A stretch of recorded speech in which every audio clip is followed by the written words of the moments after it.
मुझे भूल गए विश्वास बाबू। विश्वास बुत बना खड़ा था। उसकी आंखें शाकचुनी बन चुकी शिखा पे जमी हुई थी। तभी एक आंसू उसके गाल से गुजरता हुआ नीचे टपका। नहीं शुजाता, मैं तुम्हें कभी नहीं भूला।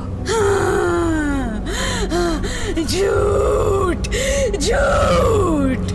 उसके चिल्लाते ही दीवार पे टंगी एक पेंटिंग विश्वास के चेहरे की तरफ उड़ी। उसने अपने हाथ ऊपर किए। पेंटिंग का कांच उसके हाथ से टकरा के टूट गया।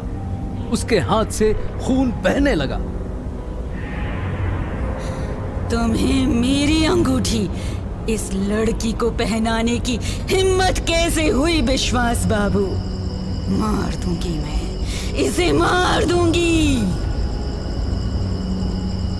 शिखा के पापा ने गुस्से में जाके विश्वास की शर्ट का कॉलर पकड़ा। कमीने, ये सब तेरा किया धरा है। तूने मेरी बेटी की यह हालत की है। I am going to kill you.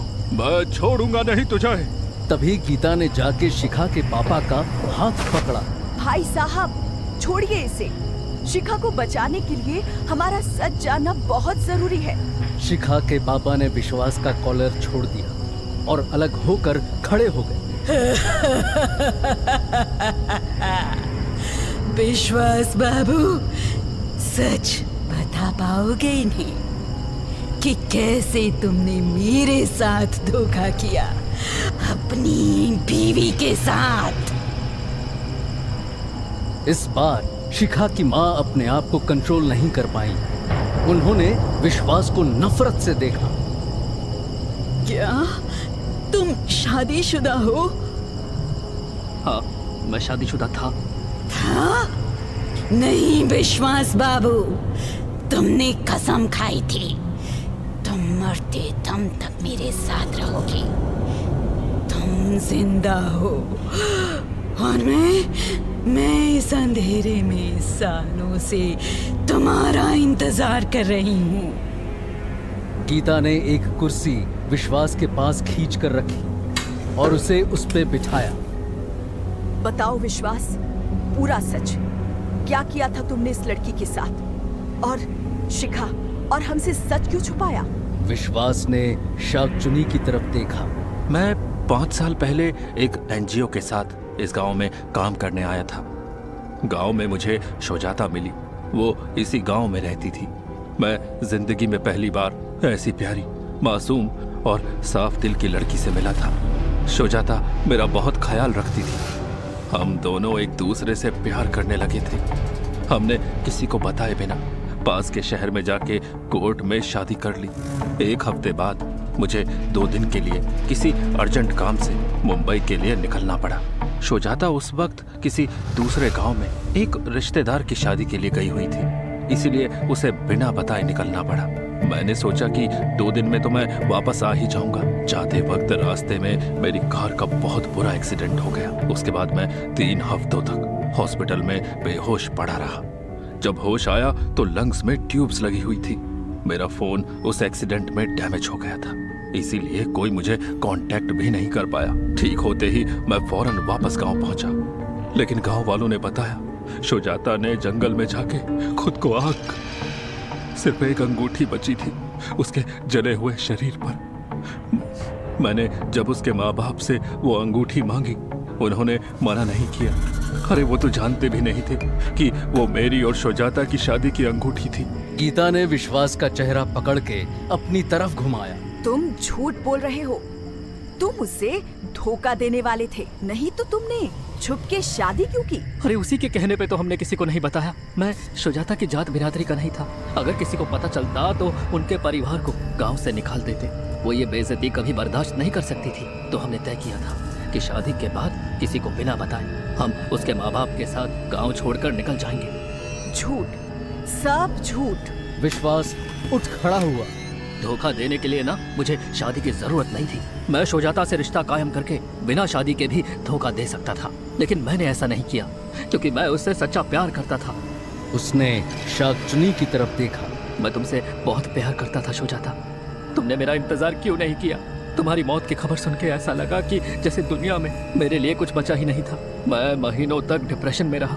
Depression में मैंने पता नहीं कितनी बार अपनी जान लेने की भी कोशिश की, लेकिन हर बार बच गया। फिर मैंने जिंदगी एक नए सिरे से वापस शुरू की। 1 आध साल में मैंने मुंबई में अपना क्लिनिक खोल लिया और हर तरीके के लोगों के केसेस लेने लगा। कुछ महीने पहले ही मैं शिखा से मिला। हम दोनों में गहरा रिश्ता बन गया। जब शादी की बात आई तो मैंने ये जगह अपनी एंगेजमेंट के लिए चुनी, क्योंकि मैं अपनी नई जिंदगी एक नए साथी के साथ उसी जगह से शुरू करना चाहता था जहां मेरा प्यार खत्म हुआ था। कमरे में सन्नाटा था। किसी के रोने की आवाज आने लगी। तुम आए थे विश्वास बाबू। तुम मेरे लिए वापस आए थे।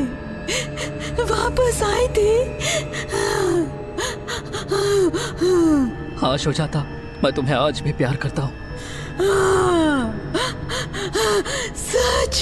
सच विश्वास बाबू। विश्वास उठ के शाकचुनी की तरफ बढ़ा। बाबा ने उसे रोका, लेकिन वो बाबा से हाथ छुड़ा के शाकचुनी के पास जा बैठा। शाकचुनी का जला हुआ चेहरा उसने अपने हाथों में लिया। सुजाता, मैं तुमसे बहुत प्यार करता हूँ और हमेशा करूंगा। शाकचुनी फूट फूट के रोने लगी। उसकी लाल आंखों से आंसू बहते जा रहे थे। मेरे साथ ऐसा क्यों हुआ? मैं तुम्हारे साथ हमारे बच्चे के साथ जीना चाहती थी। हमारा बच्चा? हाँ, मुझे लगा तुम कभी नहीं आओगे। अगर बच्चे के बारे में किसी और को पता चल जाता तो मैं उस अपमान के साथ जी नहीं पाती। मेरे पास कोई और रास्ता नहीं बचा था। मुझे माफ कर दो सुजाता। विश्वास ने उसे गले लगा लिया। मैं नहीं जानता ये क्यों हुआ सुजाता, पर इसमें किसी का दोष नहीं है। विश्वास ने फिर उसकी आंखों में देखा। सुजाता, शिखा ने कुछ गलत नहीं किया, उसे चोट मत पहुंचाओ। शाकचुनी के आंसू अचानक रुक गए। नहीं, इसे नहीं छोड़ूंगी। सुजाता, नहीं, इसने तुम्हें मुझसे लेने की कोशिश की। इसे मार दूंगी। सुजाता, नहीं सुजाता।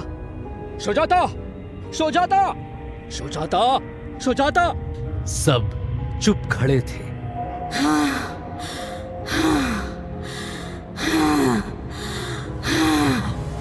मुझसे प्यार करती हो? शाकचुनी चुपचाप उसे घूर रही थी। तुम शिखा को कुछ नहीं करोगी? शाकचुनी ने खुद को उसे छुड़ाने की कोशिश की, पर विश्वास ने उसका चेहरा कस के पकड़ा। मेरी बात सुनो सुजाता, बाबा की बात सुनो। विश्वास उठ के पीछे हटा। बाबा ने आगे आके शाकचुनी के माथे पे एक पत्थर लगाया और मंत्र बुदबुदाने लगा। शाकचुनी का पूरा शरीर अकड़ गया। वो बिस्तर पे गिर के छटपटाने लगी। पूरा कमरा हिल रहा था। बेड, टेबल, पेंटिंग्स, शोपीसेस, सब। अचानक होटल की लाइट चली गई। होटल की पूरी प्रॉपर्टी अंधेरे में डूब गई। बाबा अभी भी मंत्र बुदबुदा रहा था।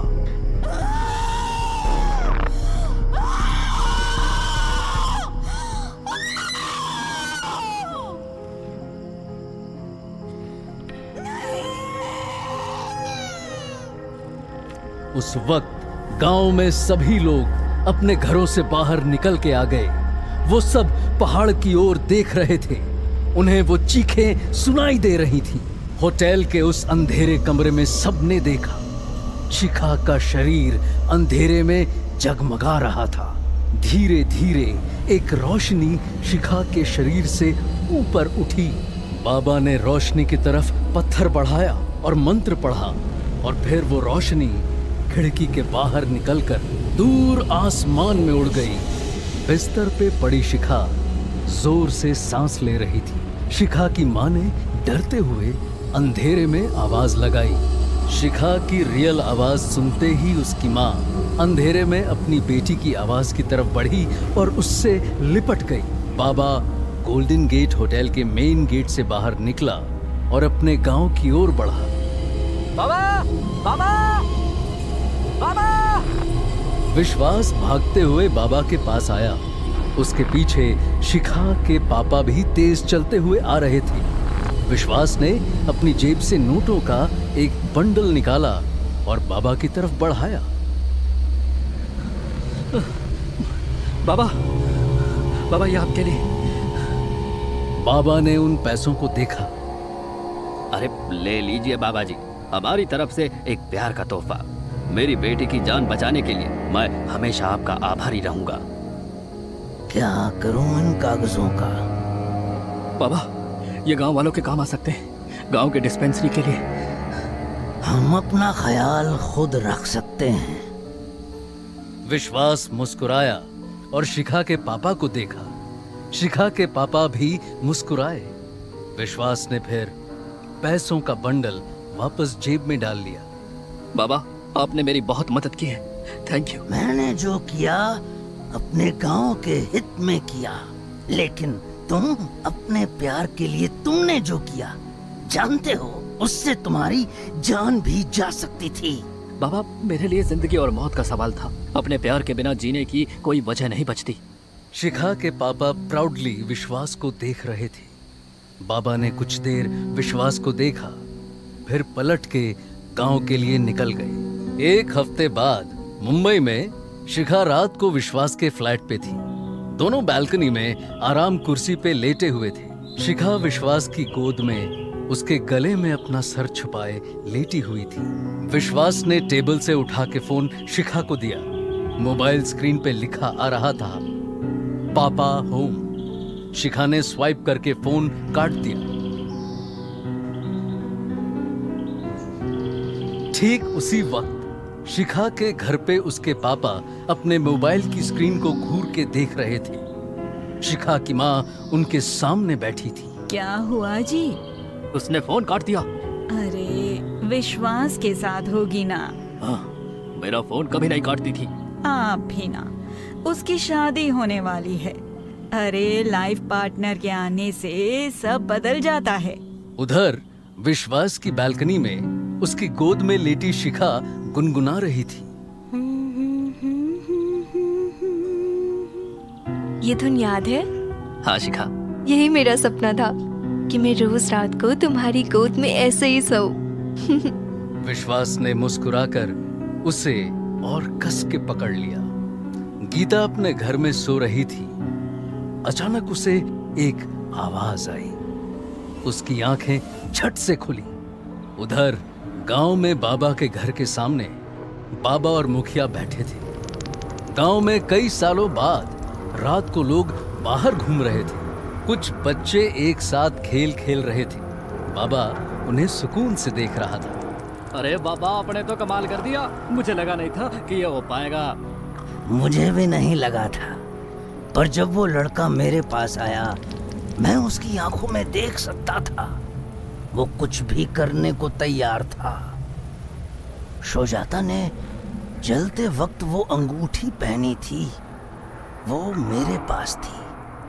उसने शुजाता की थोड़ी सी रूह कैद थी। उसी से ये सब हो पाया। अब वो कभी वापस नहीं आएगी ना? बाबा मुस्कुराया। वापसी का सवाल तो मिट गया। अब वो अपने पति के साथ है। गीता के कमरे में रोने की आवाज लगातार बढ़ती जा रही थी। उसने देखा कमरे के दरवाजे के पीछे से हल्की सी रोशनी आ रही थी। उस रोशनी से एक आवाज आई। गीता मासी। गीता उठ बैठी। शिखा? उसने मुझे धोखा दिया गीता मासी, मुझसे मेरा शरीर ले लिया। उसी वक्त विश्वास की बालकनी पे उसकी गोद में लेटी शिखा ने सर उठा के उसे देखा। विश्वास ने उसके चेहरे को प्यार से सहलाया। देखते ही देखते वो चेहरा एक जले हुए काले चेहरे में बदल गया। फिर विश्वास ने उसे प्यार से चूमा। I love you Sujata.